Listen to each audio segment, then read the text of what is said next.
Сегодня 2 человека, завтра 5, послезавтра 10. И дело даже не в Кане и в Ливане уже. Дело в том, что нашему обществу брошен дипломатический вызов. Если это перевести на обычный язык, это вот так переводится, что если вы дальше будете препятствовать продвижению наших бизнес-интересов,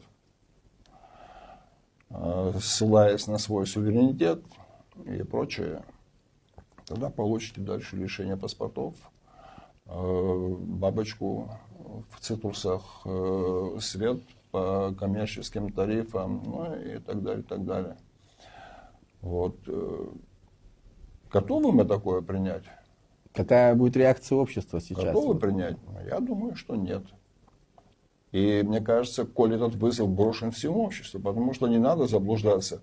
Это не коснется кого-то отдельно. Это коснется всех, кто сегодня отстаивает суверенные интересы Абхазии. Всех. И в итоге всех вас, ваше общество тоже. Общество как цельный социальный организм. Все ваши права, все ваши интересы будут находиться также под давлением. Поэтому отвечать на это надо тоже всем обществом. Как? Давайте об этом думать, каким образом. Если вы меня спросите, например, я считаю, что отвечать надо своевременно, адресно и достаточно жестко. Если бы это касалось меня, я вызвал бы российского посла в администрацию президента или в парламент, потребовал бы объяснений причин.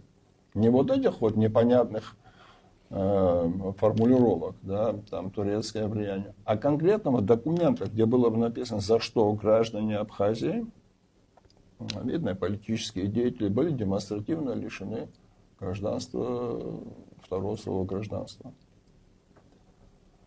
Придать это публичной огласке, сделать соответствующее заявление на государственном уровне, поручить ноту послу о недопустимости подобных действий.